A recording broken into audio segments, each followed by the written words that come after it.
I write notes all the time.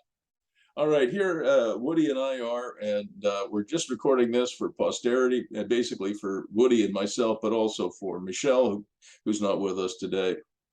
Woody asked me a really good question when he set the agenda, which is how do you find great properties that contribute to the OES plan. The OES stands for 1-year exit strategy, and for most people, as we've talked about, Woody, it's not a 1-year exit strategy. It's usually a couple of years before you leave your job.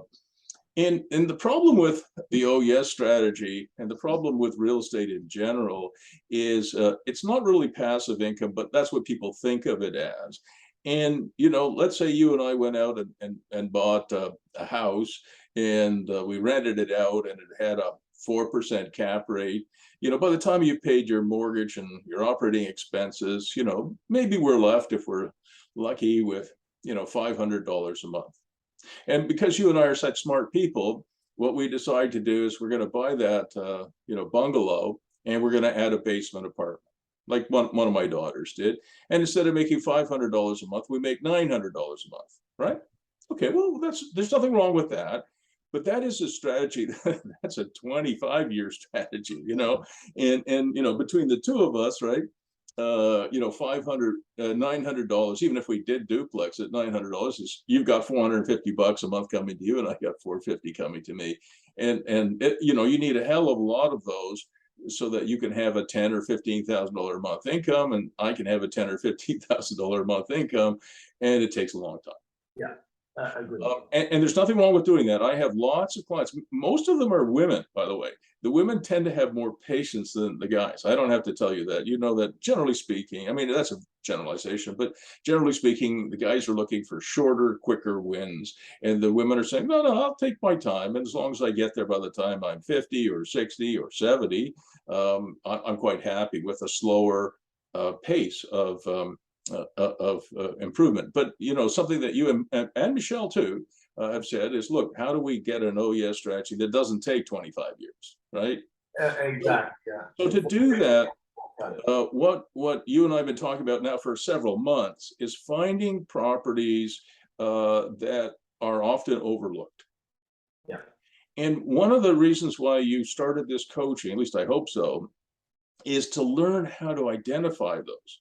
Because there's lots of properties that have been overlooked for good reasons. They're horrible, right? They're horrible investments. And, for example, if I gave you a huge office tower in Toronto, downtown Toronto, or downtown New York, or for that matter, downtown Ottawa, I would not be doing you a favor. Okay?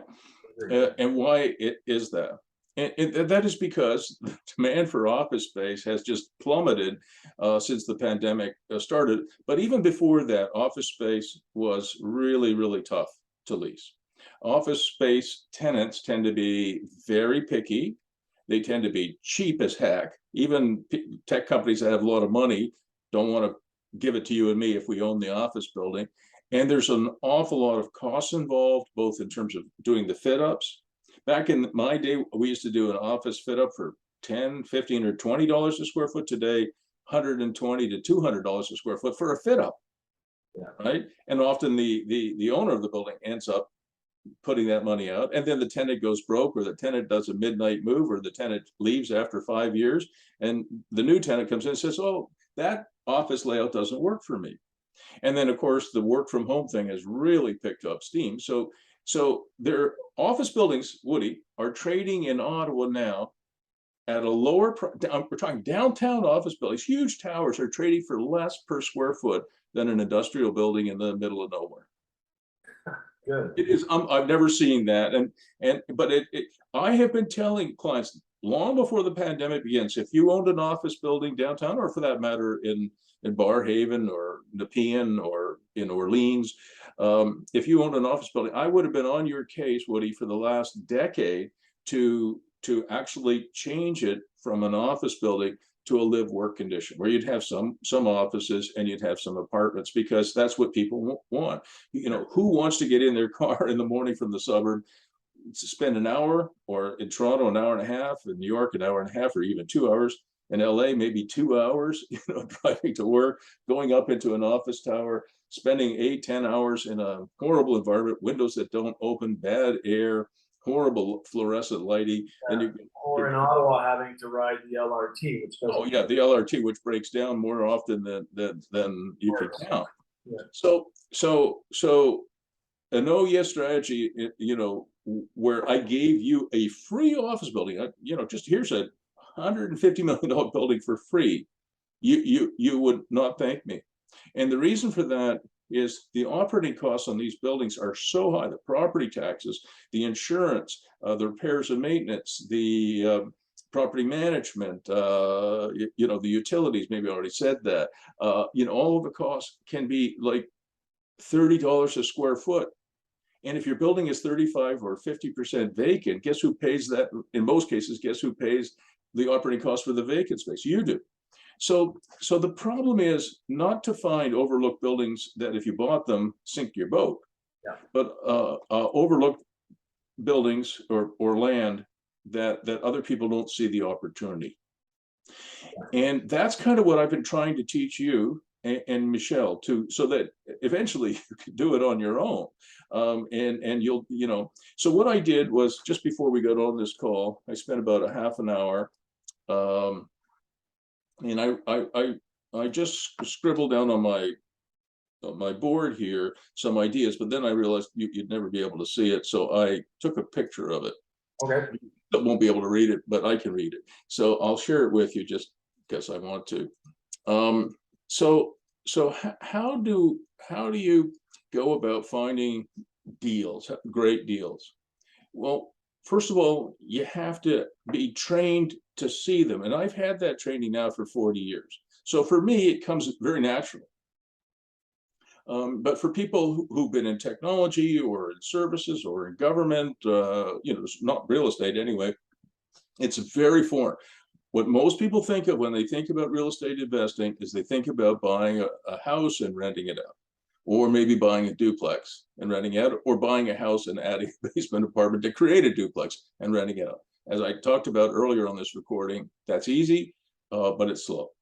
So you want to make sure that you and Michelle have digested some of the stuff that I've been teaching you, and that I have a lot of students and a lot of coachees who have studied with me, some of them for quite some time, who have trained themselves now to see these things, and they have taken these things and they are now doing even better than the professor, which is what you want, right? It's like your kids. You want your kids to do better than you. That's the mission.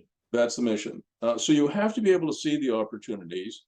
So up here in red, I said, you know, hopefully the Prof Bruce coaching will help you see, and I put that in quote marks, the opportunities for yourself. But there's also another part of it, and that is work. My wife, Dawn, is a bioscience researcher. She was trained, and so she's very, very patient. And she is the best person I know in terms of finding overlooked properties, whether it's looking for a house that you can buy cheap and animate the hell out of, or it's a mixed-use property, you know, one of those Main Street makeovers that I like. She's very good at it. But here's the thing, she spends just countless hours searching MLS, searching realtor.com, searching Zillow, you know, depending where we're looking, searching various websites if we're looking for property in Mexico. Just she likes doing it, so that's a help, but that's one of the things. So then what I did was I identified just a few recent projects, and I asked myself what kind of projects these were that I consider deals, and how were they found. So the first one I started with was the recent Merrickville school that was purchased, which we're going to talk a little bit about. Yeah. It's currently in institutional use, and it was found by my client on MLS looking for properties that had long days on the market. Yep. All right, so that's an MLS thing. Dunrobin Village Plaza, you know, that's one we're also going to talk about later today. It's commercial and possibly a little bit of residential thrown in. And that was simply a drive-by. I'm very familiar with Dunrobin, and that's a drive-by. So how do you find it? Sometimes you're driving along and say, oh, I wonder what's happening over there. It's just, these are just, you know, I don't want to call them flukes, but kind of fluky. Here's another Main Street makeover, which was very successful in a small town of Prescott. That was done by a client of mine. His first name is Charbel. It's both residential and commercial. And again, he found that on MLS. Once we had talked about the Main Street makeover, he actually, and Prescott was one of the most overlooked little towns in the area. And now he's bought, I don't know how many properties he bought on the Main Street in Prescott, but lots. Aikens Road, I think we talked about that. That's a substandard industrial building that was over 400 days on the market. So that was another MLS discovery. And the reason that my clients were able to buy it so inexpensively was it had been on the market forever, and it was a substandard industrial building. Do you remember that one? I do, yeah. Yeah. And you know, so everybody else would go and look at it and say, well, this has only got 11-foot ceiling height. Everybody needs, you know, at least 18 or 20 feet, if not 22. Certainly some of the more larger companies like Amazon need 60 feet of ceiling height, and this is so substandard they would overlook it. But with the right business model, my clients, Chris and Warren and Mark, were able to divide it up into small workshops, and it's been a home run. There's no doubt about it. And that is something that would definitely yield enough money for you and Michelle to I think to exit your current jobs. And then my client Shadi FEHAJ in Waterloo did the same thing. He bought an 80,000 square foot. I remember you showed me that too. I call it the Cadillac model. He turned it into workshops. It was an incredible home run. But again, you know, that was one that had been overlooked by, and Waterloo's a super hot market, and that was another drive-by. Then on Saturday, I think, did you sign up for the Tony Marinoff? Yeah, I think. Yeah. So Tony is a kind of a wild entrepreneur. You'll figure that out for yourself.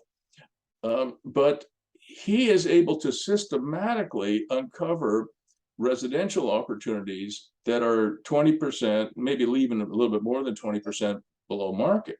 So he has been able to,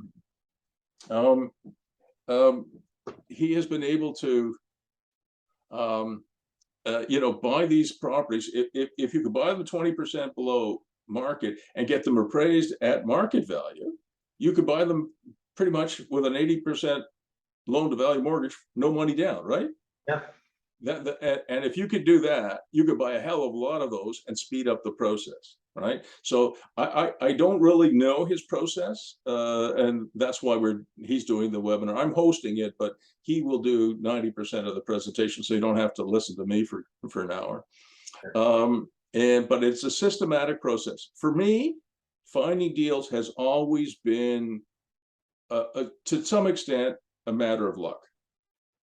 And you know, you can't plan on luck, right? That doesn't work. However, in terms of having a system, I have a wife, and she does the work. Like, I don't have the patience or the time to do it, and I won't spend it. But I'll tell Dawn what it is that I think we should buy next, and she will spend the time and effort. For example, we've talked about it. I'm going to try and buy 10 acres of industrial land in Belleville, where I have a number of buildings. And I'm going to turn that into contractor yards, because I think Belleville is right for that. They don't really have a formal long yards yet. And but I'll ask her to find it. And you know, she's really good. She'll spend the required amount of time. It could be 6 or 8 hours of focused effort over and over again. And she won't just look at MLS. She'll look on Kijiji, you know, or in the States, it might be Craigslist. Certainly in the States, it would be Zillow. And she'll find something.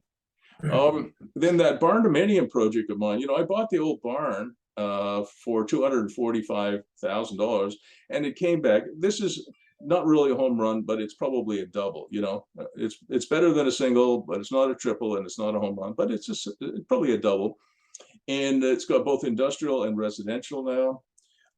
And it's, you know, I simply know the Dunrobin area inside out, and I have history there, and that's a drive-by. It just became available. So that has recently been reappraised for 950,000. I bought it for 245, and I put in about probably close to $200,000 of renovations. You know, I added a well. No, I already had a well there. I added a septic field. I upgraded the electric system. I added more heating. I put in a new bathroom. I put in a bunch of workshops. So I probably have about $450,000 invested in the site, but it kind of doubled in value, and it produces decent income. Right now, it's about $72,000 a year. I get from the barn dominium and the two residential elements that I have there, a cabin and a mobile home. And I could probably get that to about 80 grand, which isn't all the money in the world, but it's not bad. No, it's not bad for a double, and I would take that as a home run right now too. Well, no, you know, a home run is when you do what the guys on Aikens Road did. You know, buy the thing for 250 grand, put in about 400,000, so 650, and then get it appraised for 2.5 million. Yeah. Okay. I mean, that is you know, future shaping for sure. And then I put also here 1117 Ambleside. That was on MLS. That's a townhouse that we bought. My wife and I bought quite a while ago, actually. Yeah, I remember that. Yeah, and you remember that. And so that had been on for sale forever. And the reason is that it was owned by a hoarder. So what you're looking for, Woody, is you're looking for properties that have long days on market and that have been overlooked and that have potential to produce either significant income or significant appreciation or both in a short period of time, because you have a business model that makes sense. In the case of Ambleside, you know what happened? We bought it for $241,250 when the other townhouses in the area were going for about $400,000. We put in $55,000 worth of renovations, so we're just under $300,000. Got it reappraised for 400 grand. So that's a quick win for us, and that was the first deal I did after the Sens went broke and I had to restart my career. So it doesn't sound like a whole lot making 100 grand in 6 months, but for somebody who had to restart his career, that was very helpful. That $100,000 was really, I mean, it got me started again, right? Sure it did, yeah. So I mean, because I had no money. I mean, I had to borrow $500 from my brother just so I could feed my kids. You know, it was really a tough situation. So if you look at that, at those examples, one of the things that also comes out is a tolerance for risk, which I think you and Michelle may not have a high tolerance for risk. And I'm not arguing that that's a good thing or a bad thing. I'm just saying that Shaddy in Waterloo, his tolerance for, everybody told him don't buy that thing, but he bought an 80,000 square foot building for $1.2 million, $15 a square foot. You cannot build a doghouse for that. You cannot. And then he filled it up with all these workshops, built the cash flow up, and within 2 or 3 years, you know, it was worth almost $10 million, right? But you know, his banker, his wife, you know, his lawyer, his accountant, they said, "Oh my God, are you crazy? This thing is huge. It's substandard. It's been sitting there empty for years. You'll never fill it up." Shaddy said, "Bruce and I have a model, many micro workshops, many workshops. We think it'll work. I'm doing it, but." I'm telling you, Woody, a lot of your friends or your advisors, other than me, will tell you that's crazy. Don't do that. Buy a duplex. You know, right. Buy a house and make a 4% return. Yeah, well, we're past the 4% return in duplex model. I understand very well what the business model is and what we're looking to do. One of the things, Bruce, that I'd like to do, just to spend maybe 5 minutes quickly, is to share my screen with you and show you some of the stuff that I pulled up as part of doing my searches. And I'd like to just sort of show you where I'm going, where my head is. I'm so glad you suggested that. I made you the co-host. Go ahead. Okay.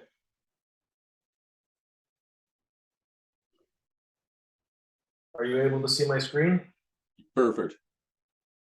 Okay, so we talked about Bourget a little while ago. Yes, I kind of like Bourget. Yeah, me too. I drive by there all the time on my bike, and here's a place right on basically the main strip next to a Home Hardware. There's a grocery store. One of the buildings we looked at earlier was here where they Can you make that full screen? There's a little thing that'll allow you to do that. Yeah, there we yeah. go. Just you know what, Woody, I found that the worse my eyesight gets, the better I look every day in the mirror. So that helps me. Thank you. All right, so go ahead, keep going. So here, it's right next to a Home Hardware, and it's 4.27 acres. Right.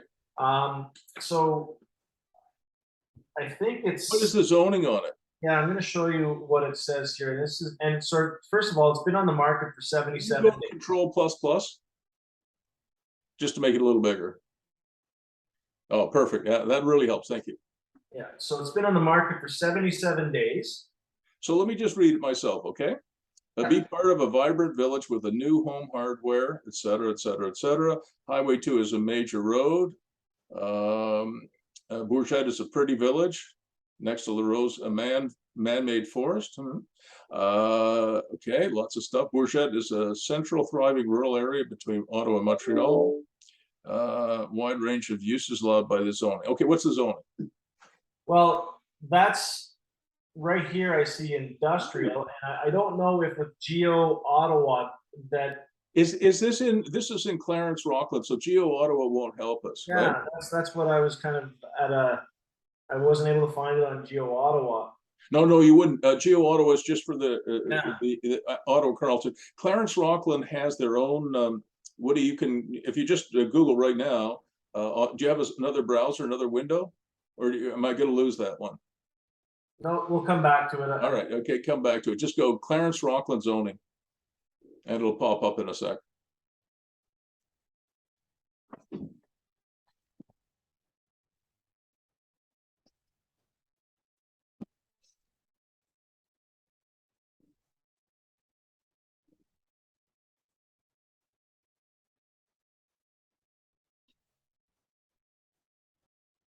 Okay. Look at the property taxes, Woody. That's pretty good. I don't believe that. I think the realtor just put a number in there, but that looks like looks unlikely to me. So that I would question that. Yeah. Okay. So view current zoning bylaw.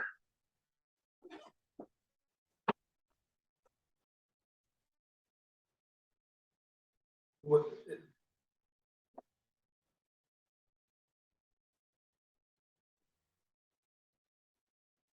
So how would I find that compared to Geo Ottawa? Well, I'm not as familiar with how to use it as I am with Ottawa. I know that we've been looking at it. I'm looking at it on my own screen here.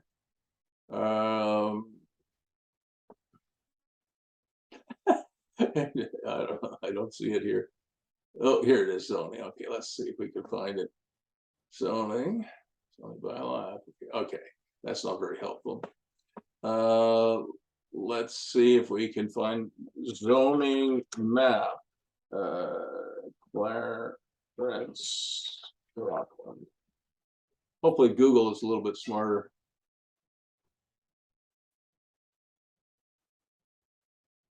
I think this is it. All right, so I'll see if I can show it in my folder here. Hang on. Okay, so if I share my screen with you, do you mind if I do that? No, not at all. Okay.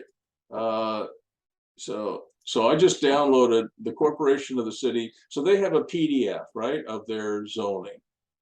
And let's see what we can find. How to use this. Start with a zoning map attached to the county or to determine your zone. Fine. Let's see if we can find their interactive zoning map.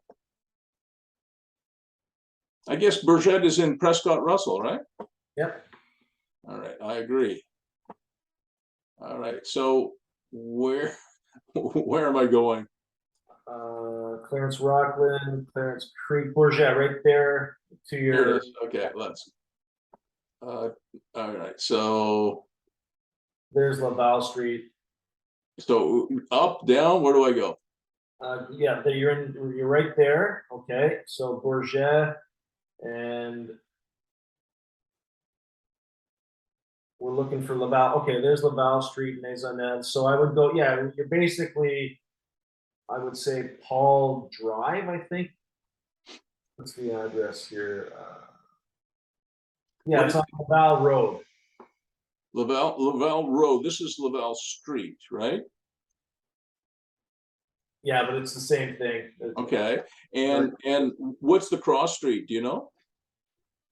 The closest cross street would be, I think it's Champlain. Yeah. Okay. So that's here we are. This is so Woody. This is Champlain here, and this is Laval. Okay. Yeah. So can you recognize the parcel? I would say where it says 2115. Let's see here.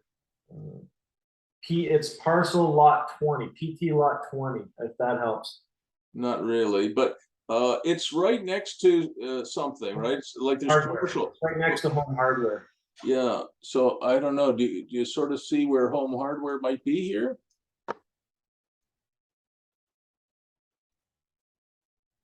Can you go a little bit to towards 2081? Let's What I'm go. going to do is I'm going to go on Google Maps and find it first. So I've got it now. I'll stop sharing this one. We'll find it. You just have to be patient, okay? I'm sure there's a better way to do it.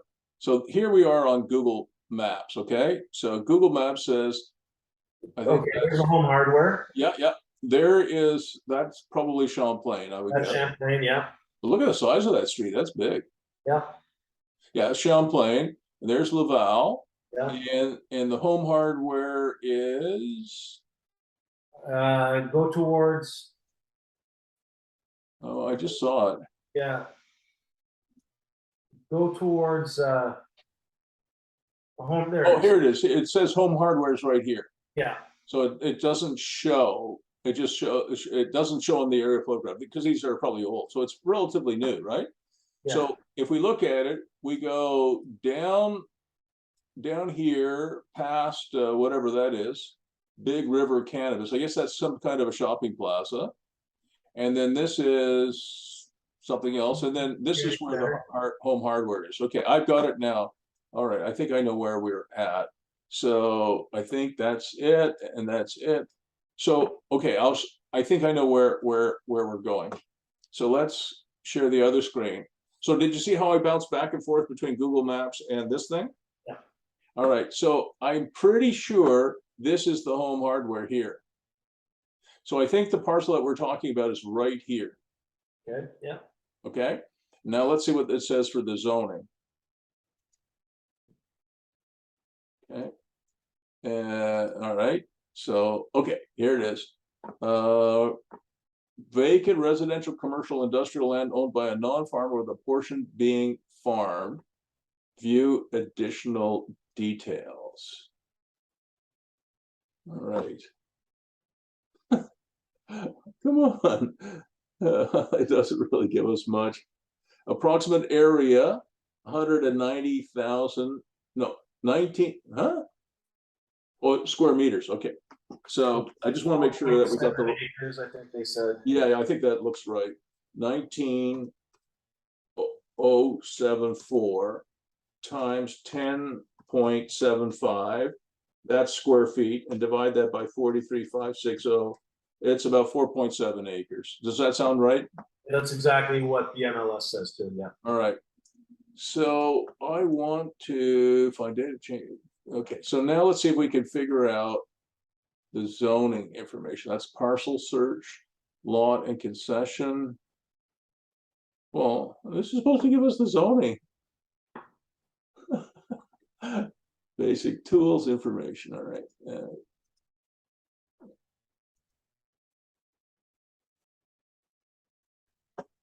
Parcel settlement area, no, that doesn't really help us. So we know this is it. Yeah, so commercial, industrial. Well, yeah, that's what it says, but we have to be very, very careful. We need the actual zoning. We can't make assumptions here. All right. Okay. So I'm gonna send you, I'm gonna send you this map, all right? So we can, just so you can find it, all right, for yourself. So hang on a second, Matt. And Michelle. I don't think that's the right one, Matt. Because I know Yeah, that's. Ottawa Wood is good. Yeah. Zoning map. So at least you'll have this, okay? So I don't know if that's really helpful, but there you go. All right, so let's go back to the PDF now. All right, so locate the property, or determine what zone the property is. Thanks. Turn the permission, turn to the appropriate part of it. Damn. It does say that we should be able to get the zoning here, but I don't see it.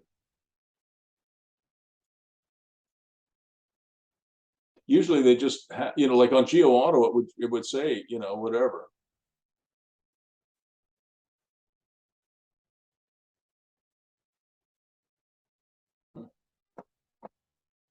All right.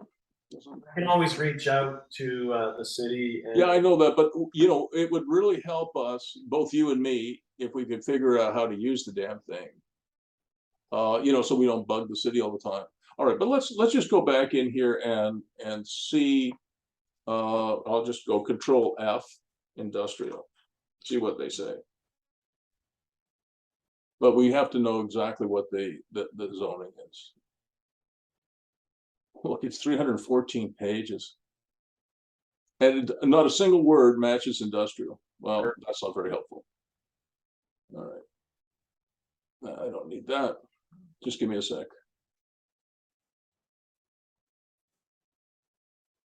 Wow. They should have, you know, a table of contents. So, and if it's linked, then you can just click on the links, right? yeah, that would be ideal. Yeah. Okay. Here's the table of contents: administration, transition, establishment of zones, zoning maps. Let's go to page 11. No? What the heck? Oh my God.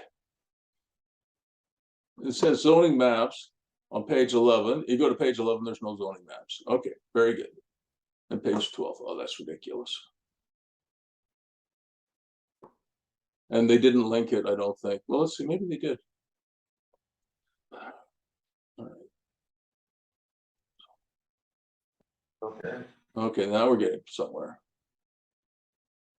Map B. So, no, it's not linked here. Well, at least we are in the right place.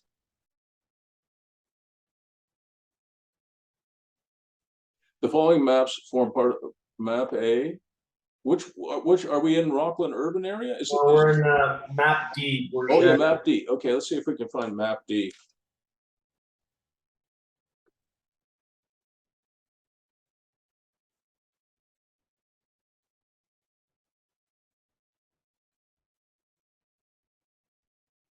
Wow, this is bad. Oh, that sucks. They didn't link it. I'll bet you the maps are at the back. Let's see if they're in the. Oh, we're going to spend too much time doing this.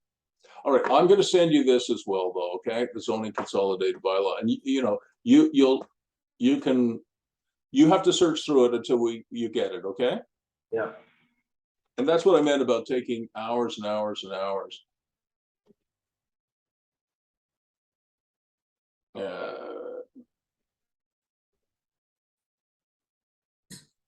I just sent you the realtor listing. Thank you. All right, so it's 3 megabytes. It's coming your way, and I'm gonna see if I can look at that.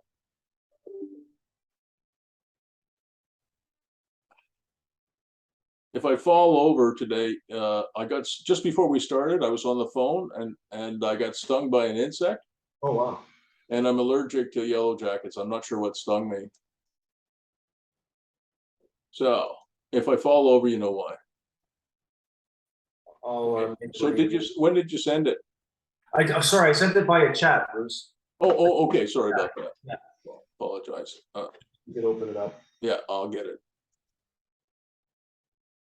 But in reviewing that, I mean, just looking at it, it's been on the market for 77 days. I'm thinking that this could be a good mini long yards, assuming the zoning works. I do know that you had mentioned a while ago that there was some plans that one of your developer friends had for Bourget as well. So I'm thinking synergies here. 1 and 1 is 3. If there's an opportunity to make some long yards with whatever kind of habu and animations. Yeah, I like that. Let's just go back and do a little bit of homework here on Google again. Here we are again in Bourget, and I'm just going to go to the next. I'm going to go back here, do it again. This version of this map, and go back to the map itself, and we're just going to ask Google mini storage. Let's see how many mini storage places there are in the area.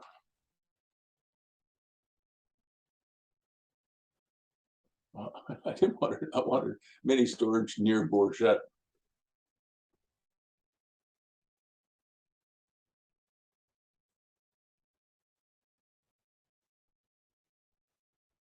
All right, so again, where's Bourget? There's Clarence Rockland. Go towards Clarence Creek, St. Pascal. Wait, hang on. There it is. Mike Dean, go up, straight up. Yeah, down there. Okay, yeah, it's very close to Hammond. Yeah, that's cool. All right, that's good. Okay, so there's Bourget. Isn't that interesting? From at least according to this, there's nobody in Bourget doing mini storage. That's interesting. I drive through there twice a week on my bike, and I'm very acutely aware of what's going on in Bourget. I know everything that's happening there. Yeah, I don't think there's anybody doing mini storage there. According to this map, the closest one is Wendover, I guess in Clarence Rockland, CJ Storage. Then you could always go over here to Twin Peaks. That's a terrible name. Soli Storage. That's okay. I guess that's the name. Limoges. So I quite like that location. So to me, Woody, the highest and best use for that property would be, a couple of mini storage buildings and some contractor yards. It's 4.7 acres. You can get about 6 or 8, maybe a little bit more than that, contractor yards. So let's just do some numbers, okay? You got your calculator there? I do. All right, so let's just fool around, okay? Yeah. So let's say you bought the land. Do you know? Can you boot up a spreadsheet? Yeah. Let's do it I'll make you work. We'll do it on a spreadsheet just so we get some sense of it, and then share your screen with me. All right.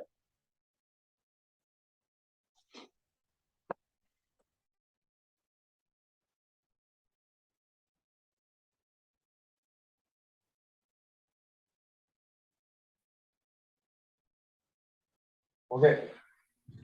All right, so let's assume that you can buy it for $495, just putting in a number. All right, I'm not saying you can get it for that, but let's say you could. All right, so are you sharing your screen? Yeah. Perfect. Purchase is $495. Then the next down, you put in LTT, stands for land transfer tax, and I just went and calculated that for you. It's $6,375. Perfect. And then legals, closing costs, put in $2,000. All right, and sum that up. All right, so that's your cost. All right, that is probably about right. All right, now the next part you're going to hate, because if you have to apply for a site plan, it's going to cost you about $120,000 and going to take 1 or 2 years. what clients of mine are doing in Rockland is they're grading it, graveling it, putting up fencing, and putting in contractor yards with nothing. They haven't. I'm not saying you should do it, but this is where the risk profile is something that you might not be comfortable with, and Michelle might not either, which is perfectly fine. So you've got two alternatives here that we can put in. Can you save this spreadsheet? Did you already save it? Just so we have it, all right? So just call it Bourget. I don't know, just call it Bourget space, or Bourget something. Yeah. Whatever you want to call it. All right, so the question is, do we put in $120,000? Don't do it now. Do we put in 120 grand for site plan in 2 years, or do we ignore that and generate some income first? Okay. So I'm asking you that question. Which way do you want to analyze it? Let's go with income first. All right. So let's say we can get away with no, just leave it where it is now. Just go below the total cost and go go down a little further, and we'll say gravel, and then go over 2 columns, and then one more. We'll say $50,000 there. Yeah, 50 grand per acre. Okay. Per acre, and you've got 2 acres. So write down. Sorry, we've got 4.7. No, I know that, but we're only going to do 2 acres. So right. Okay. Yeah. Where you have the 50 grand, go over one more, and no, up one and over one, up there, and put in the number 2, and then one column over, just put in acres. All right, and then go back to H20 and go equals, and then 50 grand times 2. All right, and then put in fencing.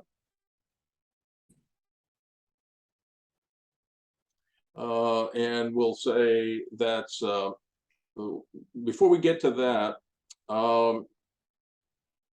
go into N20, N20,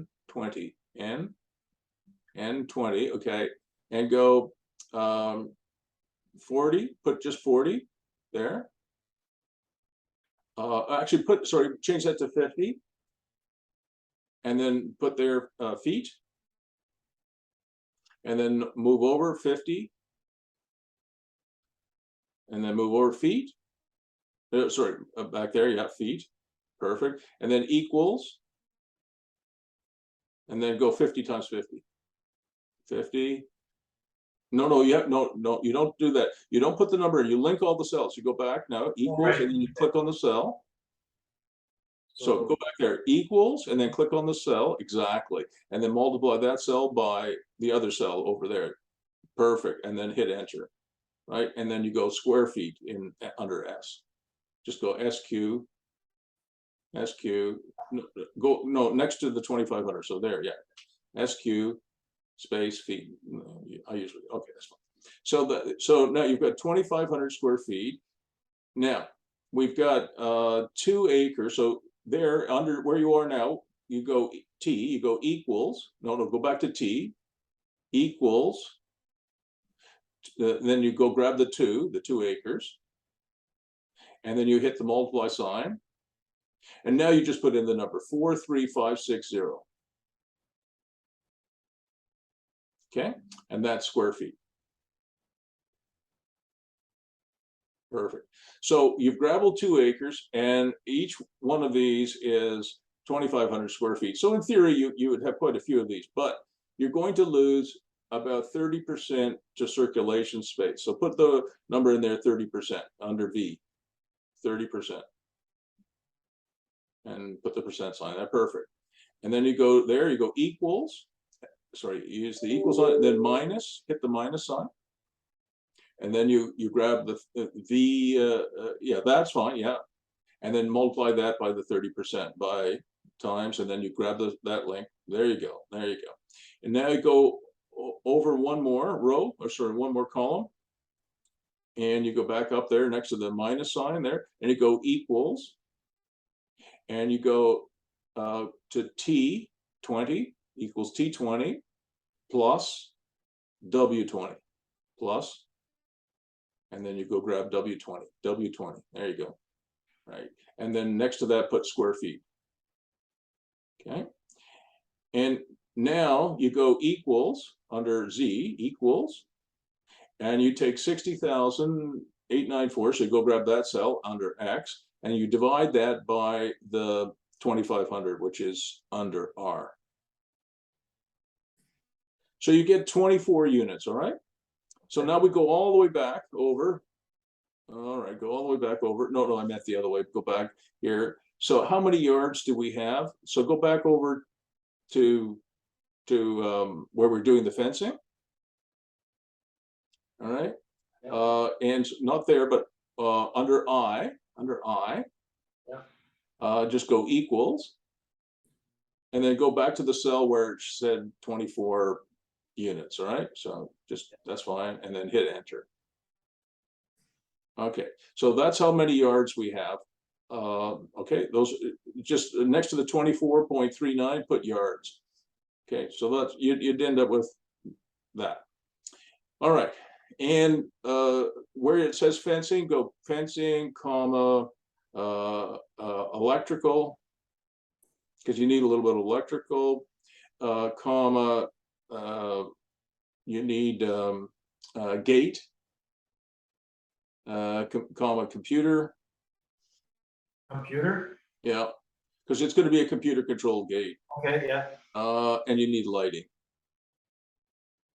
All right. Do we need cameras? Oh yeah, good point. You need internet and cameras. All right. And yeah, just make that a little bigger so we can a little bit more. There you go. Perfect.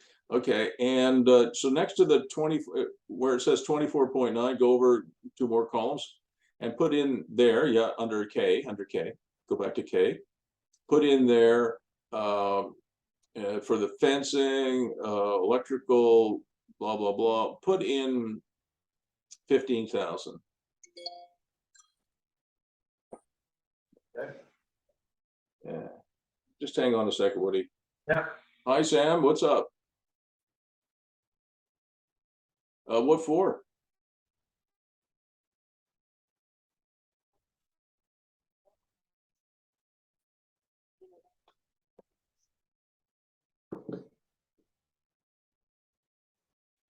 $130. Okay, I can do that. Can you do me a favor, Sam? Just because I'm doing a little bit of coaching now. Can you just send me an email? You've got my email address, and just tell me what you would like me to talk about, so I can prepare. All right.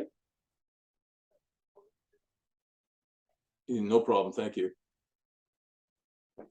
I wouldn't have taken that, but that's a good friend of mine. Her name is Sam LePAGE, and she's asked, you know, I always help her out if I can. And she runs a radio show, you know, like one of those daily talk shows. Okay. And she wants me to help her out today, so I'm going to do that. Otherwise, I wouldn't have taken that. I apologize. Oh, it's all good. I'll be on the radio. I'll listen. Talking for, I have no idea what I'm going to be saying, so I'll figure it out between now and 1:30. So if you go back over to the, you know, under H21, you go equals, and then you go 24. Yeah, that guy, grab that, times 15. Times that. Perfect. All right. Now go back to fencing, electrical gate, that thing, and take out of there the gate in the computer, because that's, we're going to put that separate. Just go Control X. You know how to, do you know how to do that? Control X? I'm on a Mac, so it's a little. Oh yeah, it's different. Okay. So down below you put gate and computer. So put it on the same line. Right, so it'll be, so you understand, you're going to have a computer controlled gate, and you're going to have people that they can enter. That's perfect. And take that out. That guy goes away. Yeah, exactly. And oops, a few commas in there, but that's all right. Yeah, I'll deal with that. You'll get it later. And remove the second gate down there. Just not that guy. That guy, yeah, he's gone. And just put in 25 grand next to that, because that is expensive. All right. And you should be able to do it for that.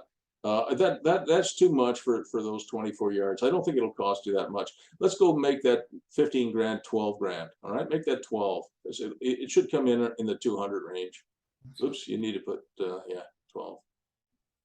All right, see what happens. There you go. All right, so sum all of that up. Just like create a subtotal. Yeah, perfect. Perfect. Hit the enter. All right. So so call that a subtotal, and then go down one more, and or one more down. Just leave it, let it breathe. Call grand total. Right, and go equals that guy plus the other guy. That guy, yeah, plus that guy. All right. So that's your total cost. All right. Now let's do some revenues. All right. Yeah. All right. So just just go down a couple of rows. There you go. Go revenues, and then drop down 2 more rows. Revenue. Perfect. And go down one more. Yeah. All right. And per yard.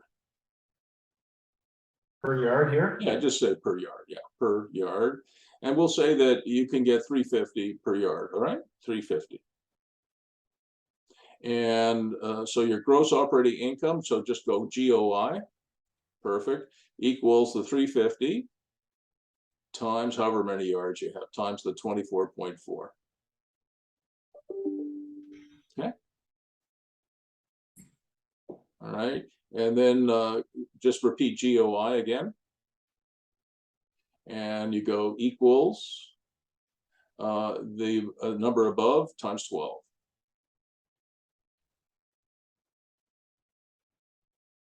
Okay, and then you go NOI, perfect, is equal to the 102 times 0.66.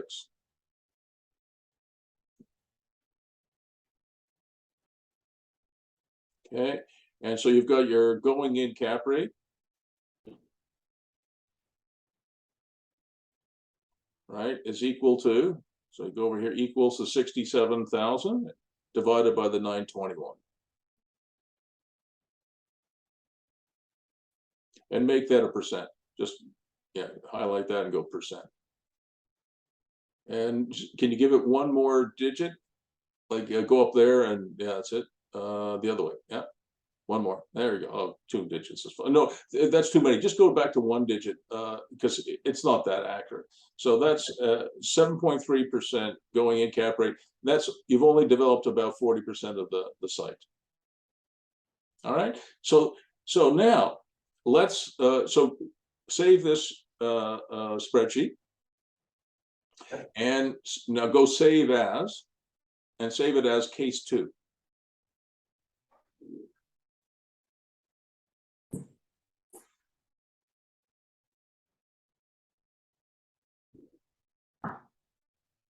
Okay. So and put somewhere on up above case 2, just so we know we're on case 2 now. And anywhere, that's fine. Case 2. Excellent. All right. Now, what we're going to do now is we're going to go under the total cost. We're going to put in site plan. So right there, yeah, site plan, exactly, site plan. And we're going to just put in a number, just a placeholder, $120,000. So what a lot of my clients are doing these days is they're getting their business going, they're making some money, and then they go get the site plan. Again, I can't coach you on that. I can just tell you that that's what they would do. That's what I would do. But you and Michelle, you can get into trouble for doing it. I doubt you will, but you could. In which case, you know, entrepreneurs would rather ask for forgiveness than beg for permission. Got it. But you have to make sure Michelle's on side, otherwise she'll kill me. All right, now let's go and go 4 acres. So where that 2 is, it's under L20, I think L20. Change just change that to a 4.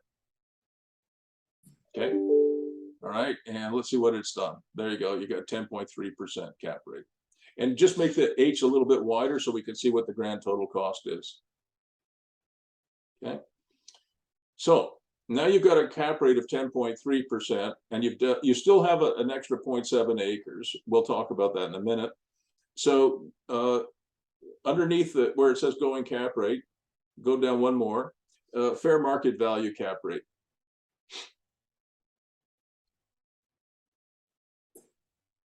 And let's assume, oh, Cape rate. You're thinking the Cape Crusader. I'll get that. That's okay. Let's say it's 5.5%. Okay, so the fair market, and just go down under G, under there, under G40, I guess, fair market value.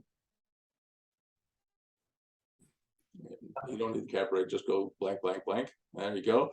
And you go over one, there you go, equal. So then you just take your net operating income, which is 135, and you divide that by your fair market value cap rate, divided by the 5.5. You might have to type it in H39. Don't worry about caps. Oh, 39. Perfect. And hit enter. Yeah. So now you've got something that cost you 1.3 million and you're at 2.4 million. So I think, or maybe 2.5. That's kind of what you're playing for.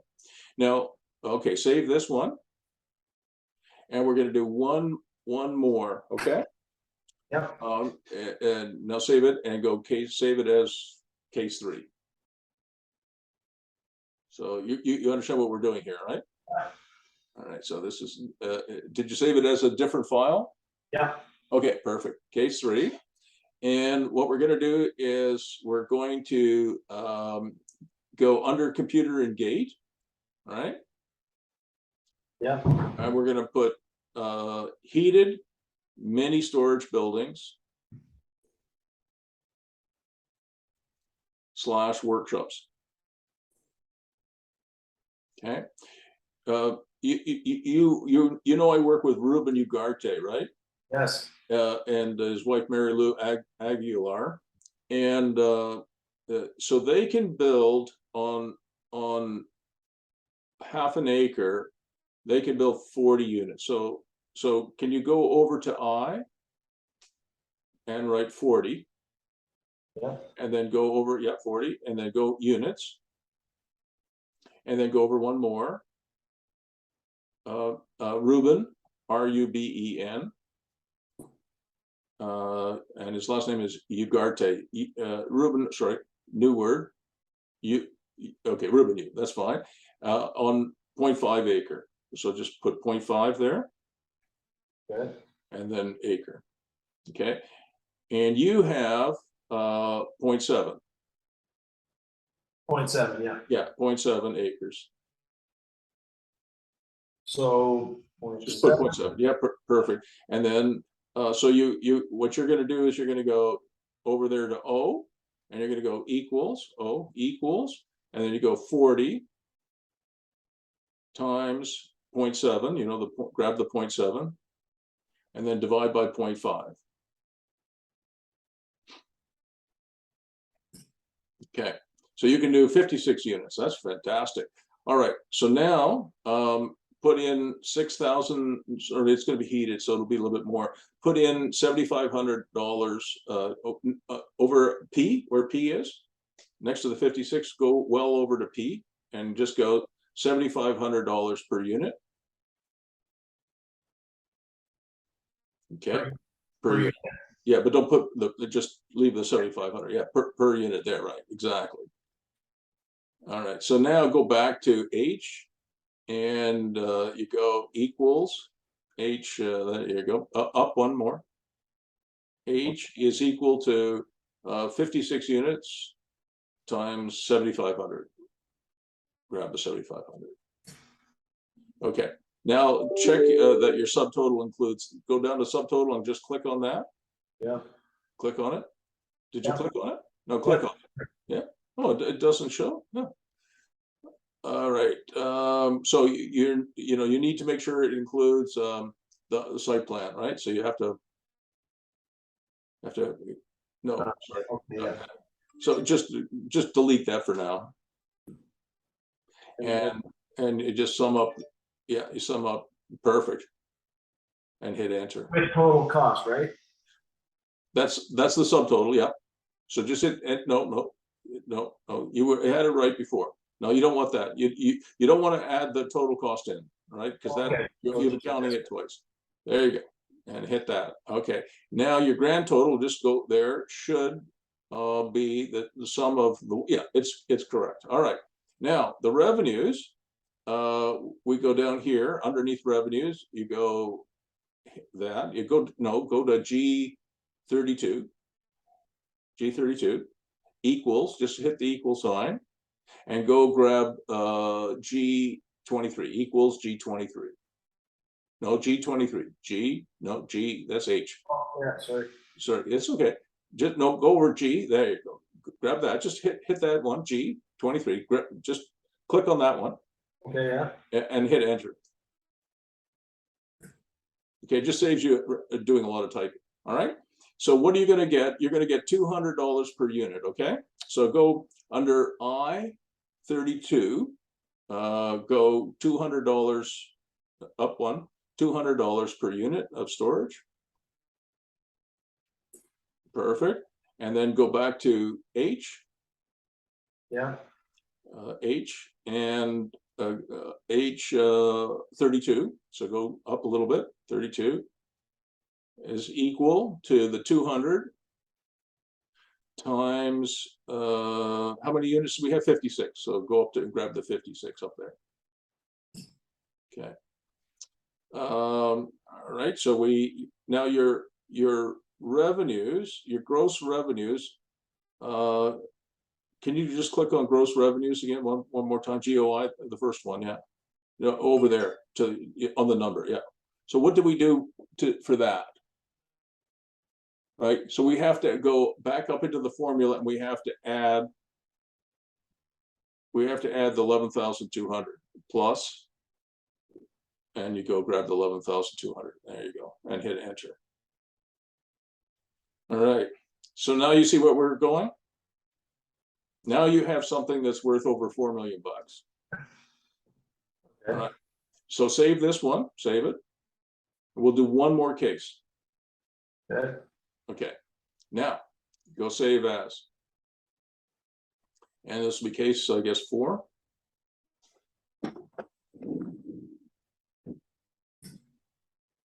All right. So change it to case 4. Beautiful. You're way ahead of me. All right. Now go down again. Now, what we're going to go where it says $200 per unit, I want you to go over to K. No, just K, you know, K32. K32. There you go. Yeah.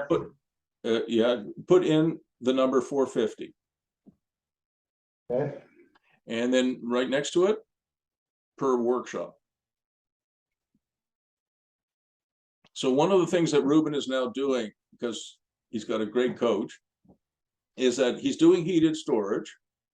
You know, so he's using natural gas. Hopefully there's gas there. Can you write that down, Woody, to ask whether there's natural gas, because that will really help you with this. All right. And what he's doing is half of his units will be rented out for $200, but the exact same unit as a workshop gets you $450. It's no different, right? It's Wow. just it's a 10 by 20 or 10 by 30. And it's a little bit different, but not a whole lot different, about the same cost, but you get like double the revenues. So now where you have the 11,200, go just hit the equal sign. Okay, just get out of that for a second. I screwed up. Go back to where it says natural gas, and between workshop and natural gas, put in the number 50%. Okay, perfect. All right, now go back to the 11,200. Goes equal 200 times 56 units. Yeah. Times 50%. Grab the 50% there, and then hit the plus. Okay, plus 450. Yeah. Times 56. Sorry, times 56? Times 56. So grab the 56 again, times 56, and then times, put the times signal in, and then go grab the 50% again. And then hit enter. Okay. So you see where I'm going? I do. All right, you save it. Now, just for comparison's sake, So did you sort of see what we did? Yeah, yeah, So that's where you want to go. yeah, Because you think about what Peter Hodowitz is doing with Just the Spot, what Chris Long has done with Long Yards. Um, so this has real potential, assuming that we can get some interim. We need some interim income, otherwise you and Michelle will hate my guts in a year. Because if you're stuck with $120,000 of site plan costs, studies and engineering reports and all that, and you're not making any money, it gets old. yeah. You'll end up getting fed up and you'll sell the damn thing. But if you're making some money, if you have some income on case one, albeit maybe a little bit illicit, but everybody does it. These days. Just it's called civil disobedience. Again, I can't coach that, but that's what a lot of people are doing. Okay. So now, can you stop sharing for a moment? Just so we can see each other a little bit better. So that Alex Long, Chris Long's brother, and his partner Frankie Oliver bought 21 acres of highway commercial land for $675,000. 21 acres. 21 acres. Do you remember that? Have you seen the plans for that? Yeah, yeah. So Yeah. I'm just putting it in perspective. So the Bourget land is quite expensive. Yeah, that's I was starting to do the math in my head and okay, so we're gonna live in a van for a couple of years. And Well, I'm just saying that in terms of what we talked about, this board that you can hardly see behind me, this is a good project. This is a double or even a triple. But what Alex and Frankie are doing with 21 acres is a home run, because they're able to sever off two pieces and recover virtually all the money for the land. And so they're going to end up with about 13 acres free. So when you have a zero cost base, I mean, what's your return if your costs are zero? I mean, even if you make $10, it's infinite, right? So I'm not saying this is a terrible deal. I'm just saying it's a very good deal from what I can tell. But they got 21 acres for $675,000, which what does that work out to? It's not very much. 675 divided by 21 is wow, it's only about 32,000 an acre. Yeah. And this land is 4.7 acres. So they're asking, I guess, 600,000. So yeah, it's about 3 times the price of what Alex and Frankie paid. okay. So if you're going to make an offer on it, you can use that as a comparable. I'll see if I've got the Geo warehouse. Hang on. I'll give it to you, because it's public knowledge. It's on title, right?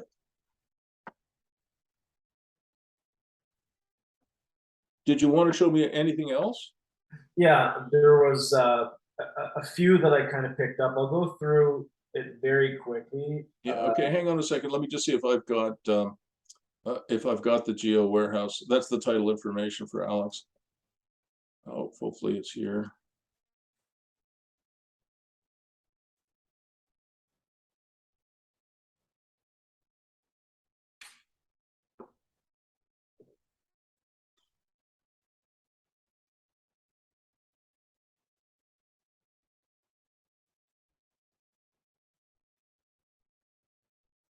All right, that's not good enough. All right, hang on. So what I'll do, Woody, so we don't waste too much time, is after we're finished here, okay, I'll go get you the Geo warehouse for Alex's property, Alex Long's property, okay? Okay, thank you. And if you make an offer, you've got a realtor, right? Yeah. Yeah. If you make an offer, you give the realtor that and say, look, these guys on County Road 17, Highway 17, they bought 21 acres like last year for 32,000 an acre. Why should I spend 100 grand an acre? Yeah, yeah, that's perfect leverage. Well, I mean, because and as you know, the market has cooled off from last year. Yes, absolutely. So what Frankie and Alex did last year was fantastic. Okay, show me what else you got. Okay, here we go. So this is Clarence Rockland. I'm just gonna minimize this for a That's quick Bourget, check. yeah. Right, so here's another one that is 12 acres. What's And the zoning on it? again, it's not in Ottawa, so I need to go do the same type of homework that we did, but it says highway access RU. So it's rural, yeah. Yeah, Okay. but this is, here, I'll make it bigger for you. Wait, this one is in Ottawa though. If you look up, if you go up, it says Ottawa, right? So it is Ottawa. Okay, So you can get the zoning for sure from GeoWarehouse. So this one is 12.5 acres, Highway 7 between Carleton Place and Perth. So, okay, it just right off the top of my head, the other one to me, and the one you first showed me in Bourget, because it has, at least we think it has industrial zoning, and it's right next to a home hardware. It's kind of right in the where the action is. I think that one is better. okay. Rural. It's a long way from your house. I mean, how long would it take you to get to Perth? Yeah, you're right. All right, But let's go to the next one. Show me the next one. okay. That one is probably a no. Yeah, this one is on the Quebec side on the water. Okay, that's a no. Let's go to the next one. I mean, Quebec property doesn't appreciate as fast as a general rule as Ontario property. What's this one now? This is in Maxville. Okay, where's that? It's next to Alexandria. Okay, all right. So tell me about this one.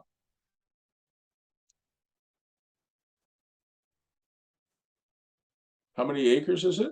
So it's about the same size. Yeah, and it's been on the market for 546 days. Whoa! Holy smokes. Okay, keep going down. Let's see what else it says. Not much. So this is highway commercial land. Okay. And it's been for sale forever. And go back up and let me have a look at that picture again and make it a little bigger too for me. Yeah, you can make it bigger. There we go. Okay, so this is, yeah, so it's right on the main highway. But you know, the Bourget one still looks better to me. Okay, the next one. Okay. So again, we're going back to Bourget here. Yeah. Oh, this is interesting. There's an old beat up house, eh? And I went and I walked through the yard, I had pictures. I did a lot of walk arounds for it, and it's been on the market for not too long, 39 days. Yeah. But can you show me the pictures? I'll send you the pictures, yeah, and I took additional pictures too. But here's what we're looking at right now. Yeah. Wow. Right, so it's a beat up, and right here, if you can see this door, yeah, it says 13B. So I'm not sure if there was ever an apartment in there. I'm sure there was. I'm sure there was. Yeah. Right. Oh my God. Oh yeah.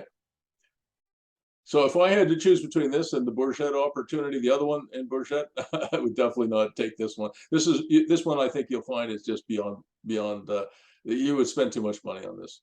Okay. All right, let's go to the next one.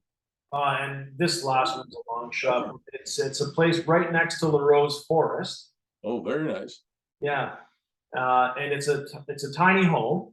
Well, not even. It's just a shack. Right? It's a shack, yeah. But it's on an acre of land. Yeah.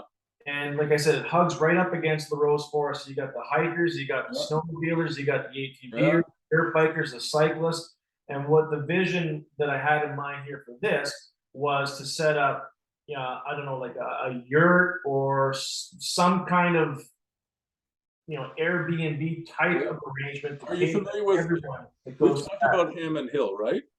I'm sorry? We've talked about Hammond Hill, right? We did, yeah. Yeah, so you're right in Hammond, so you'd be competing with Hammond Hill, which is pretty tough competition, I would think, because that's the business that Brad Cartier and Aaron Markle are in with Hammond Hill. So, in terms of your OES strategy, to me, the first one that we analyzed is much more likely to get you and Michelle where you want to go, Woody. Like I wouldn't buy any rural property that was less than 2 acres. I think this province of Ontario is going towards a minimum of 2 acres for anything that's on well and septic.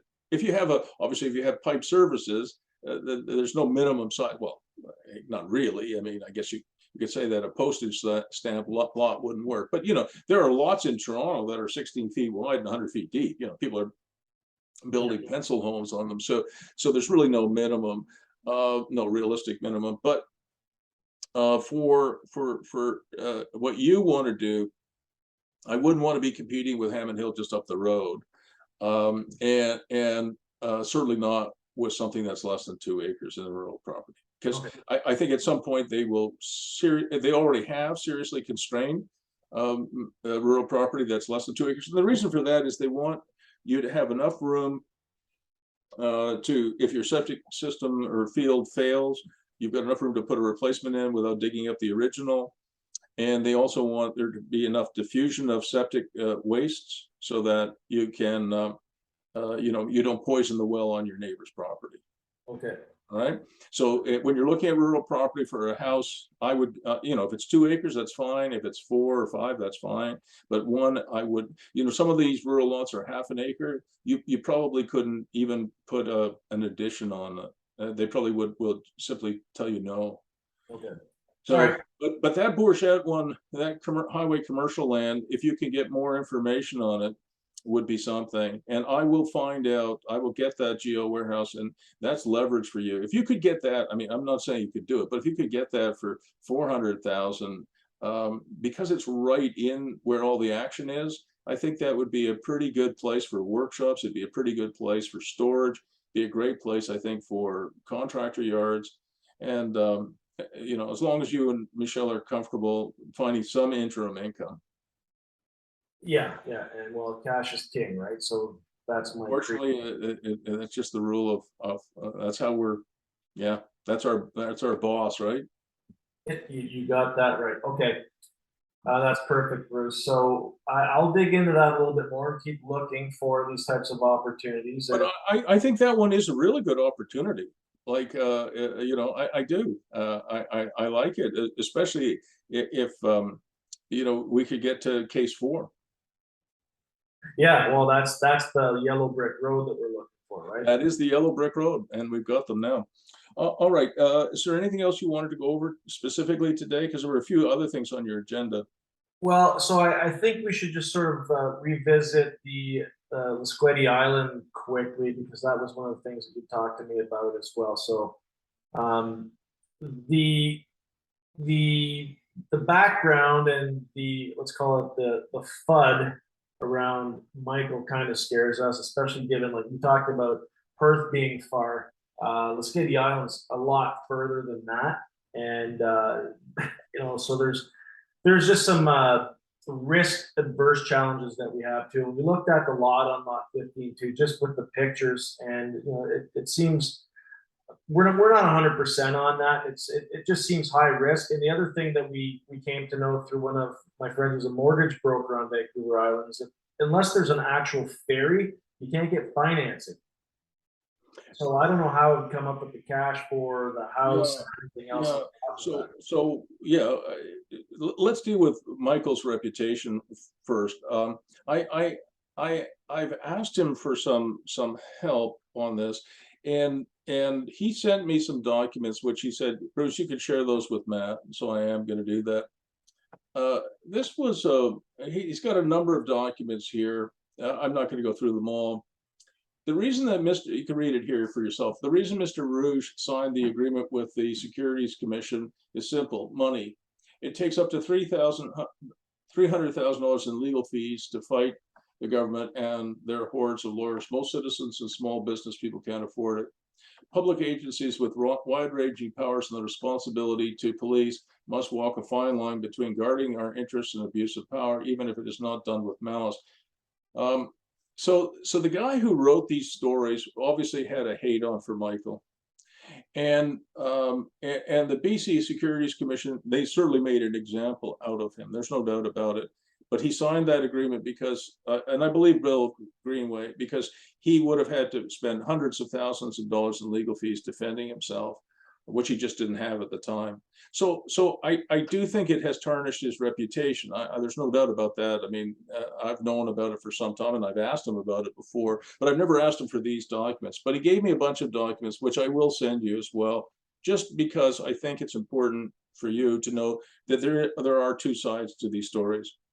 I did say that my own reputation was saved because a lot of the stuff, that negative press that I got, was before the internet really became a big thing. And you pointed out that, you know, I was never accused of fraud, that's for sure. But at the same time, you know, the Globe and Mail would write really terrible things about me, that when I was raising money for the senators, that I, you know, that I, you know, the offering memorandum said things like, this is a risky investment. Well, every offering memorandum is required to say that. You understand? Yeah. I mean, it's just required to say it. So these were like boilerplate, but, you know, Globe and Mail literally run like headlines, like 4-inch headlines. You know, Firestone says, if you invest with me, risky, you know, you're risking all your money. Well, yeah, you know, every investment, if you buy the land in Bourget, there's a risk there. And if you raise any money, you'd have to say, hey, listen, you know, hopefully we'll do very well, but there's a risk that we might not. You know, I'm more sympathetic. I do believe that people should have a second chance, and certainly he's never had any other incident in the last 20 years that would give me pause. That obviously is a big blemish, but I just know how the mainstream media works, and it can really trash your reputation. Yeah. Okay. I just wanted you to know that. I like Michael. I know he's an entrepreneur. He's a wild ass entrepreneur, but so is Tony Marinoff. Wait till you see him on Saturdays. He's a young guy and he's full of beans, but he's a wild man too, and typical of entrepreneurs. All right. Yeah. Yeah. All right. So in terms of Lasqueti, I did say to you and Michelle that because we're buying a share in a co-op, there's no financing available. You can't put a mortgage on a share, right? And so for me, that was not a negative, in the sense that I will put mortgages on other properties that I own, and I will pay cash for what I'm doing on the ski. I would like to have one property, Woody, where I do not have a mortgage.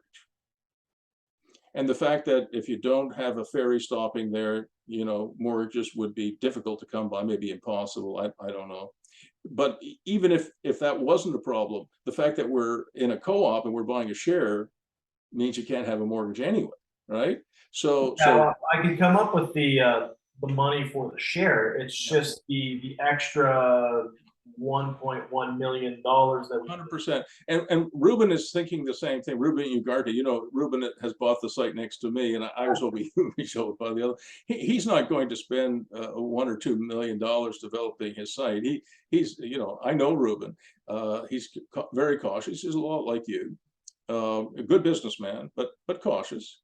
And you know, he'll put you know, an RV on there that he'll buy a secondhand RV for $10,000 and put it on his site, and he'll buy a bunkie from Bunkie Life for $10,000 and then put it up there. And you know, he will not he will go at things slowly. He and Mary Lou love adventure, and they're not, you know, they're not too proud to you know, hang out on Lasqueti and have an RV and have a few bunkies and have some friends there and do some Airbnb stuff.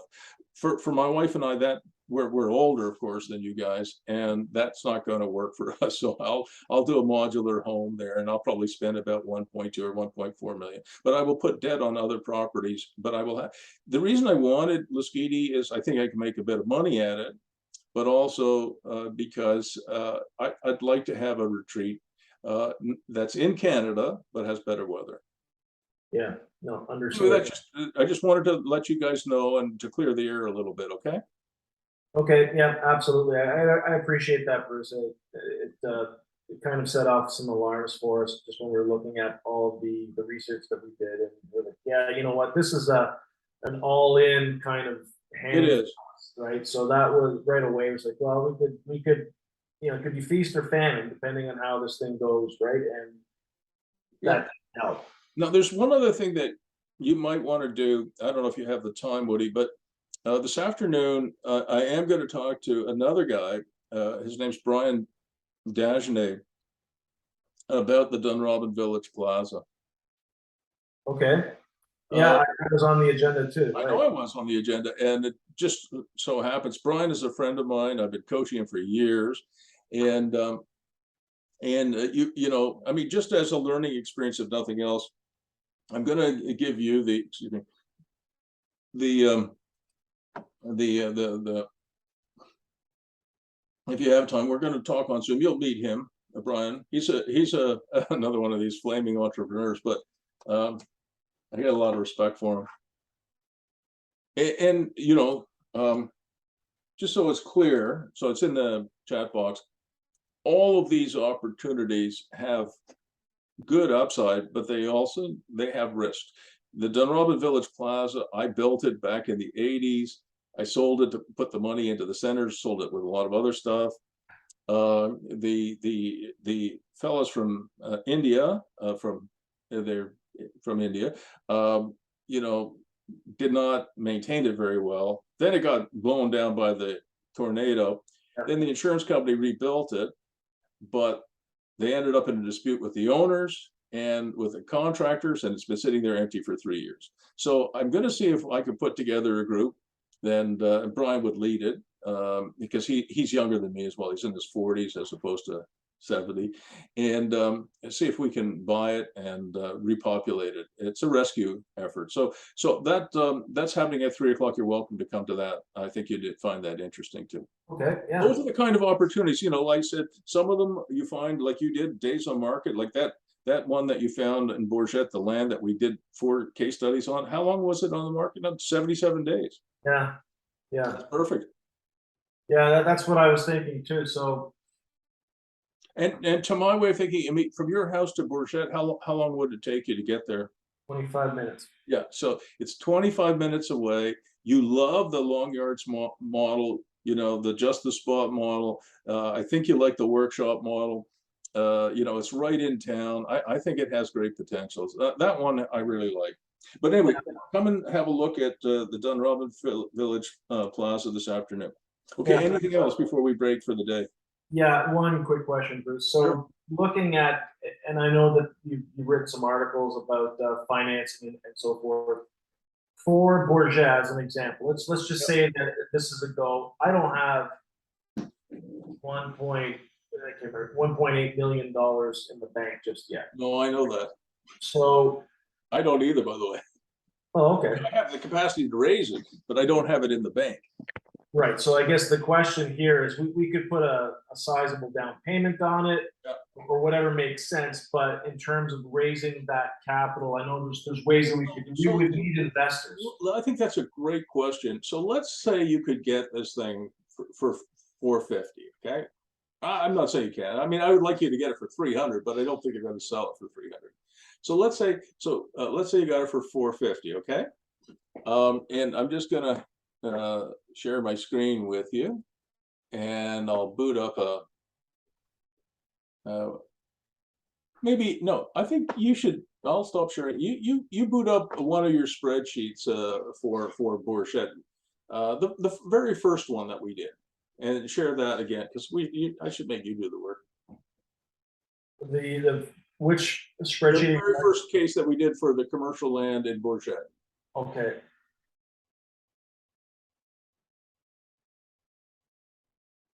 The very first one. Yeah, I have it here. I will share my screen 1 second. You look really well today. Did you get a good night's sleep? I slept like a kitten. Oh boy, you look really great. Thank you. All right, let's go there. All right, so just so go over where. Let's go to J25. Under J25. All right, and we'll just write deal points.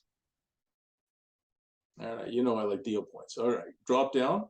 Okay, drop down one more. Let it breathe. Okay, all right. So let's say purchase price, and then move over to K, and go equals, and go back up to H13, equals H13. right? Yep. Okay. So let's say you have to pay, yeah, there you go. Perfect. And then we'll say deposit. And you'll put $10,000 down. You understand that's the deposit, right? With it goes with the agreement. I'd like that to be zero, but you know they won't agree. Okay. Okay, now on closing, on completion. So on completion, all right, and just move over one more column to L and just go 50%. And move over one more column, go equals 495 times 50% times, and grab the 50, all right? And then go back into K, I guess that's 29, go into K29, goes equals, and then grab M29 equals M29, that's, no, not that one. That's L. That's okay. Just equal, and then grab that. No, that one, and then go minus, and go minus K28, and then hit enter. All right. So it means you put $10,000 down as a deposit, and then on completion, and then go back under J and write seller take back. You know what a seller take back mortgage is, right? No, Bruce. Okay, that's all right. Seller take back is equal to, go grab the 495 and then minus the 10,000 minus K29. Enter. There you go. So, and then go into L next to the 247, go over one, up there, up one, there you go. And you're going to give them 3%, 3.5%, just put 3.5%. Okay. And then move over 18 months, 18. And go over 1 months. So you always put the number by itself so you can use it later on. And interest only. Right here, interest only? Yeah, interest only, paid monthly, keep going, paid monthly in arrears. All right. So what that means is if you could come up with you and Michelle could come up with $247,500, the seller is financing the rest of it. You don't need to go to a bank. Okay.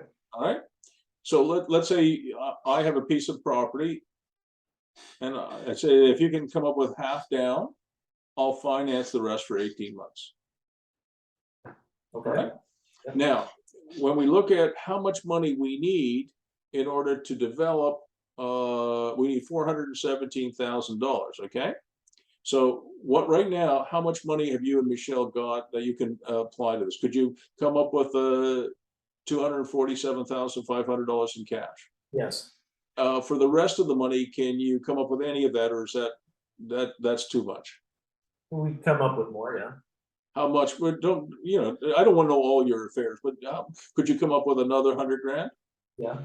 All right. So under the seller take back in J, you put there, under J, additional equity, and put in 100 grand. All right. So there you go. That's it. All right. And then you go mortgage required.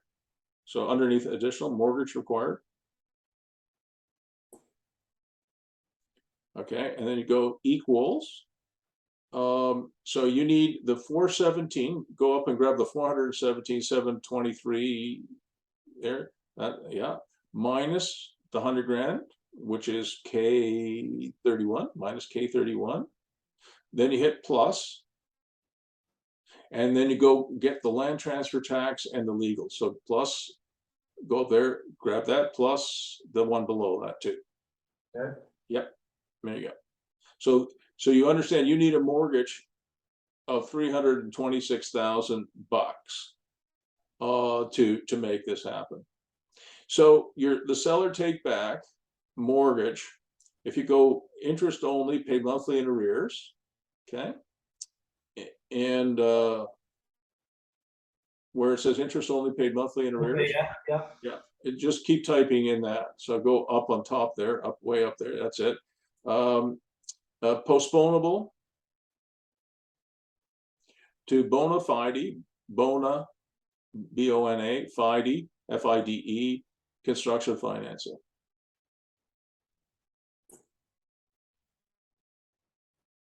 So nobody will lend you money that's in second position. Do you understand that? Yeah. So a seller might. So the seller's in first place on the day of closing, the seller's in first place. He's got his mortgage there for $247,500.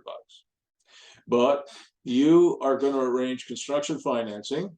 So where the mortgage required, where it says 326, go into L, right next to it, L. Just move over there. This is construction financing, just to clarify that.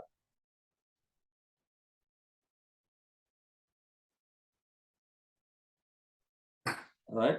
So you need help from the seller and you need help from construction financing. But you can get, so as long as you can offer them construction finance first position. So what happens is, and I'm pretty sure we can do this. What happens is that on the day of closing, the seller is in first position. But then it comes time to have a draw, a construction draw. The construction lender then goes in first position, and the owner, the original owner, postpones to that. So he is now in second position. Okay. And so that's just to buy the property, but what about the? No, we calculated everything.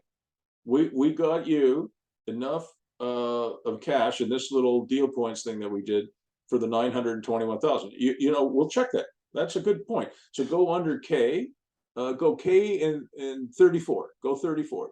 Go equals. So you got equals. You got the construction financing. So you go equals 326. You got that. Plus, you got the 100,000 above. Plus, you've got the 247.5 from the seller. Plus, you got the 237. Plus, you got the $10,000 deposit that went with the agreement, and hit enter. There you go. It checks. Okay. And right next to the 921 in L, right check. So you know that you did it twice, and that was a good thing that you did to make sure that we didn't miss something. The only thing that we've missed in these calculations is your financing fees, right? Because the friggin' financing fees are atrocious. You know, they could be 2%. Sometimes they could be 4%. So 2% of 326,000 would be an extra $6,500. If it's 4%, it would be an extra 12 grand. But you know, just next to the check over there under M, just say ignores financing fees. Just so you know that. So I don't think it's going to change things a whole lot, but there is some financing fees that you're going to have to pay for construction loans. Okay, so financing, assuming this works, would still get us onto the yellow brick road.